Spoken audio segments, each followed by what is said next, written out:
Welcome to this brief introduction to the concept of experiential learning. My name is Pete Evans and I'm from the University of Edinburgh in Scotland. As the name suggests, experiential learning is learning from experience, learning by doing. And as the quote from Jarvis suggests, learning is about changing experiences into knowledge, skills and attitudes. That is, to become competent in some task or activity. In many instances, experiential learning is an almost accidental activity. We learn that hot things hurt, not to look directly into bright sunlight, how to walk and run, often in a fairly unconscious manner. Yet, to realise the full potential of experiential learning requires an intention and motivation to learn by reflecting on individual experiences. This intentional and conscious learning can be aided by the use of models and theories.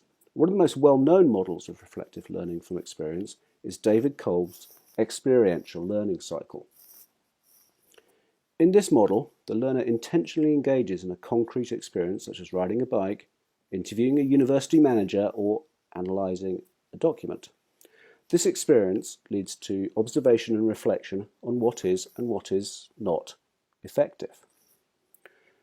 You might do this while the experience is going on, changing how you're asking questions in an interview, for example. So you are reflecting in action. Or you might be reflecting after an experience, reflecting on action. The more powerful learning experiences involve both reflecting in and reflecting on action. You can then make decisions on how to improve the experience or your performance for next time. As you'll be experiencing it in the future, these decisions are about something abstract and conceptual, what you think the experience will be like, which is then tested as active experimentation. So, experiential learning is constructed, it is active, it is non-linear and involves the application of skills and knowledge as well as questioning and critiquing your understanding. Learning from experience is also situated and contextual. Just because one interview was experienced in a particular way doesn't mean all interviews will be the same in the future. What you're doing as the learner is seeking to make sense of unique situations you find yourself in and identifying the ways they are similar and different from previous experiences. Of course, the stages of the cycle are not necessarily equally weighted, depending on the activities being undertaken and the learning preferences of the individual learner.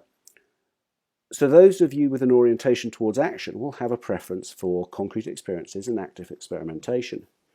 Reflectors will feel more comfortable reflecting on concrete experiences.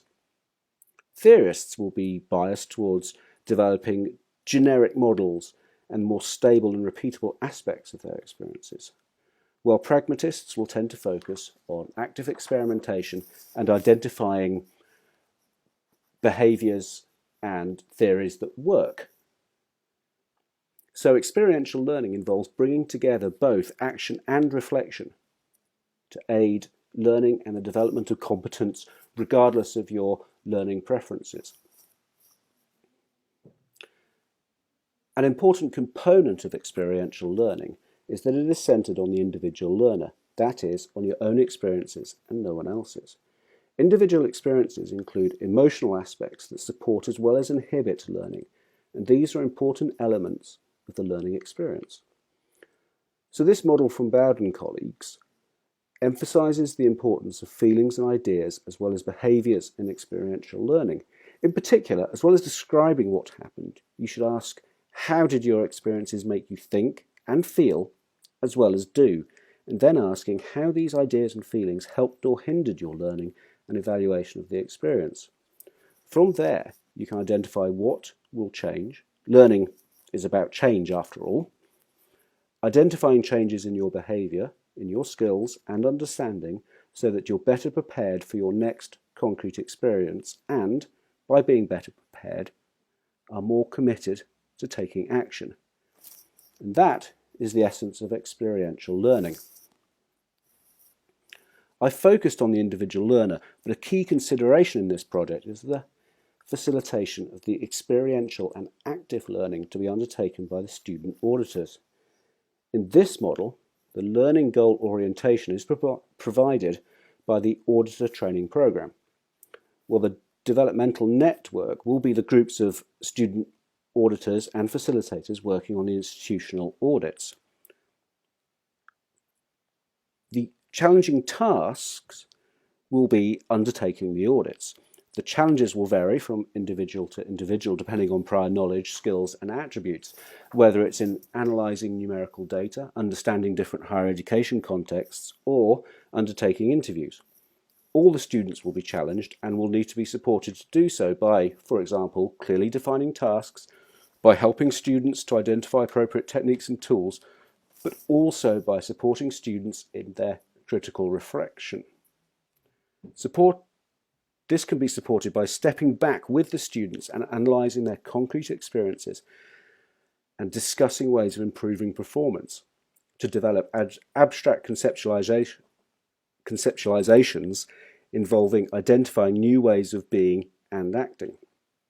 Finally, for experiential learning to be effective, learners should be actively engaged in activities. Hence, we are looking for students who are engaged with the concepts and practices of social responsibility auditing. Here, the role for facilitators is to support their continued motivation as the student auditors face particular challenges, to remind them about why this work is important, as well as the benefits to them individually, to students in general, to higher education and wider society. Thanks for listening to this brief introduction to experiential learning. If you're interested in finding out more, here are some further suggested readings. Many thanks.